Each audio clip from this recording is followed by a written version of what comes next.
Hey, what's up, you guys? Bloody Jacob here to bring you my weekly review of the CW's The Vampire Diaries. This week's scene, Season 7, Episode 13, entitled This Woman's Work. And once again, I apologize for the lateness on my review. On my reviews lately, I sound like a broken record. I was late with my 100 review, and now I'm late with this one and the originals one I'm going to be doing after this. But I apologize, but work schedule has been getting in the way of my shows, and I have to make time for my girlfriend, so it gets a little bit muddled, and I just have to end up doing things when I can. I still try to get the reviews out as soon as possible, or as soon as I feel up to giving you guys a good video, or that's up to par with what I usually do anyway. But still, I apologize for it. And I know I get a hell of a lot less views when I'm late like this, but what can I do? I still like talking about it, whether I have 2 views or a few hundred views. I still appreciate it. I still enjoy doing what I do, so that's why I still find a point in doing it a few days later,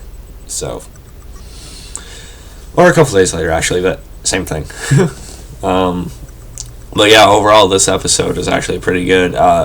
This season of the Vampire Diaries is actually on an upswing for me right now. You guys know I enjoyed last week's episode quite a bit with the whole fighting club and the scenes between Damon and Stefan regarding Elena. That was all really good. And I had, reasonably high expectations for going into this episode, with the whole Rayna thing picking up. And that is delivering for the most part for me so far. I do like how her character is being handled. I like the actress who plays her. And she just adds another dangerous element to the show, another physical type of thing, so I really like it so far. Minus a couple little things, but we'll get into that as we get further into the review.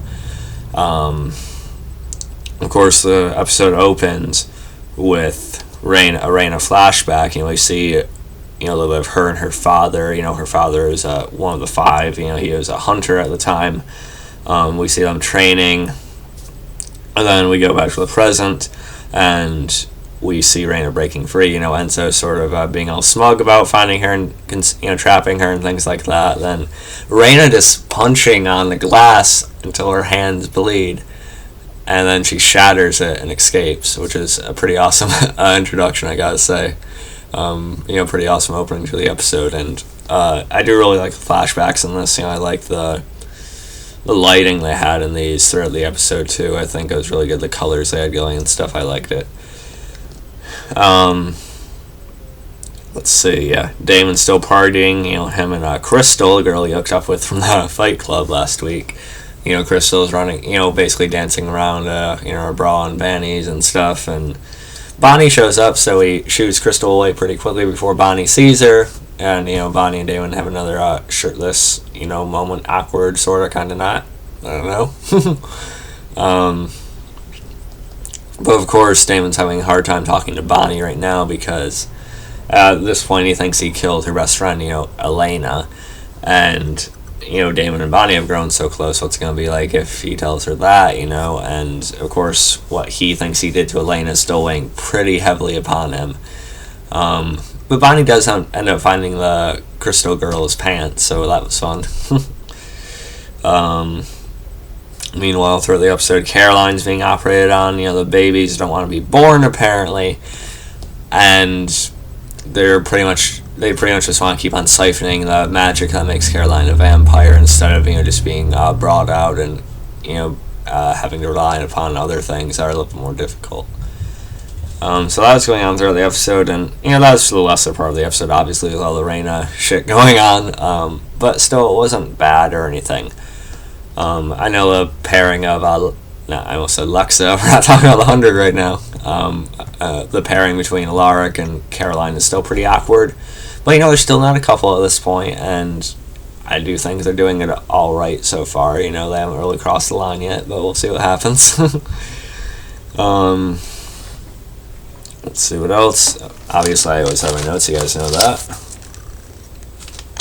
Although I didn't take notes for The Walking Dead, but, sometimes I just like staying back and not having to write something. But there's just a lot more little conversations I like to make sure I write down for these types of shows. Let's see.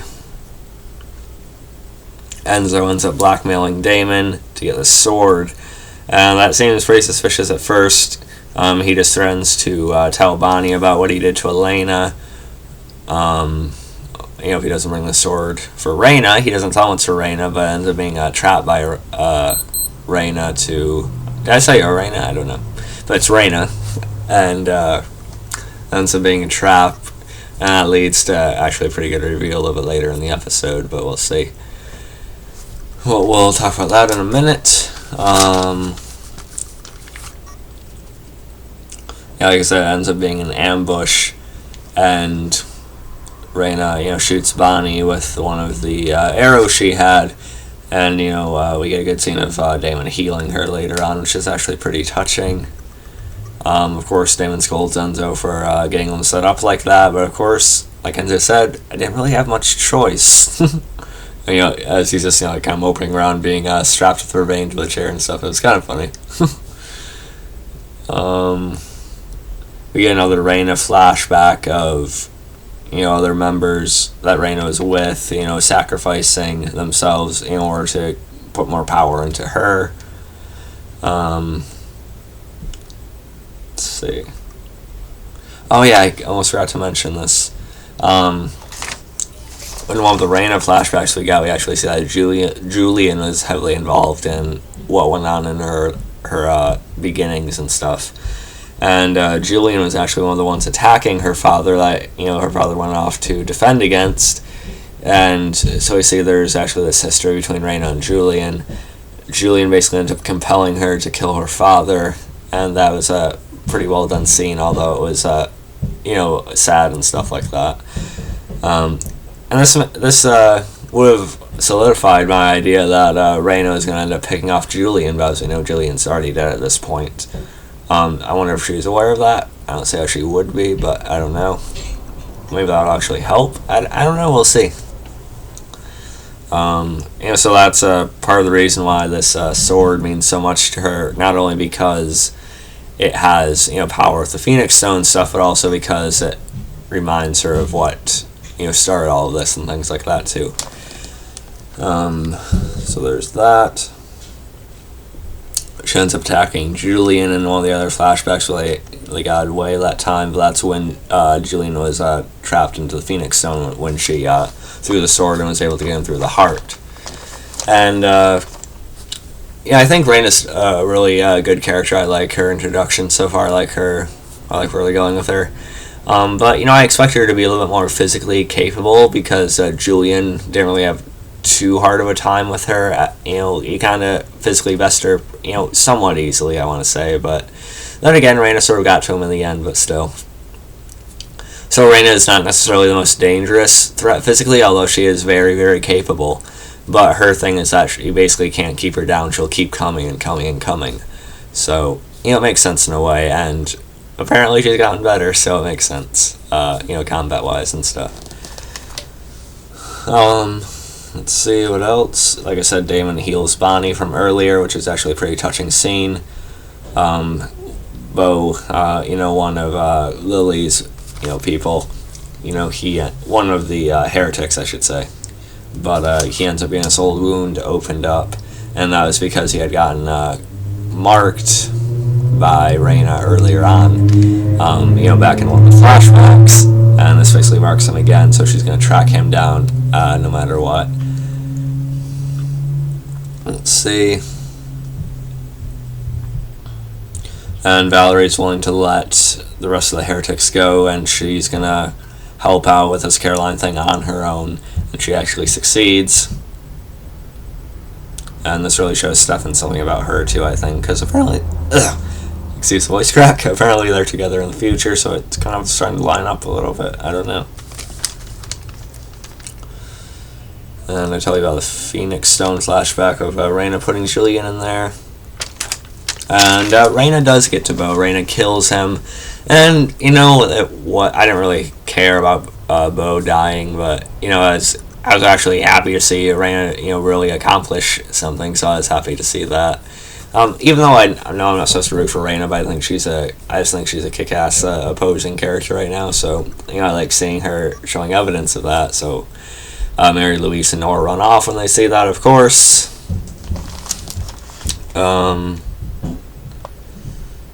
Stefan, we get a decent scene of him going to Caroline's head, giving her a dream of them on a date, which is pretty nice. You know, I don't really like Caroline that much, to be honest, but this is a pretty well done scene. I like the music to it. We get Damon and Rayna fighting, and Damon actually goes back and forth with her pretty well. Which again just makes it seem a little bit inconsistent because Damon had such a hard time fighting Julian last week, and now he's able to kind of go back and forth with Rayna a little bit, even though Julian is like 300 years older. But I don't know. But Rayna is about to have a chance to kill him, and Damon sort of says, he's already in his own hell, so he doesn't care if he gets trapped in the Phoenix Stone. And then makes Rayna, pause and sort of think about that for a minute. And then Stefan gets in the way, and he ends up getting marked by Rayna.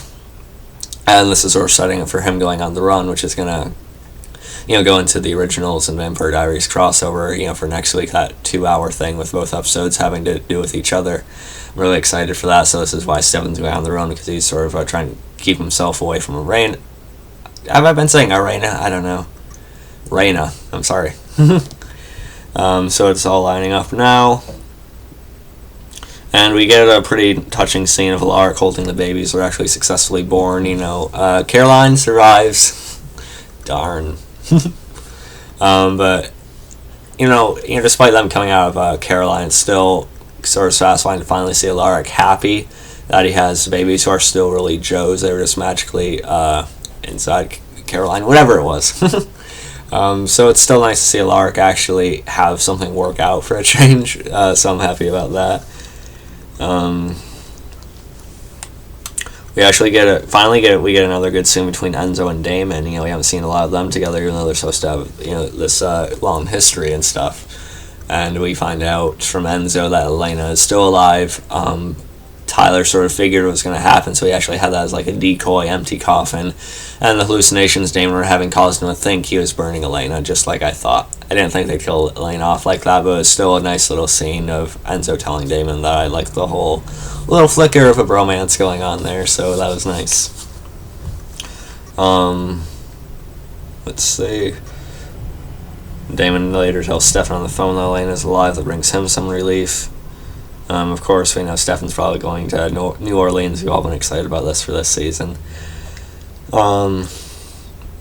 Yes, the babies' names are Josie and Elizabeth, for Caroline's mom, and of course Joe for, Alaric's wife, former wife anyway.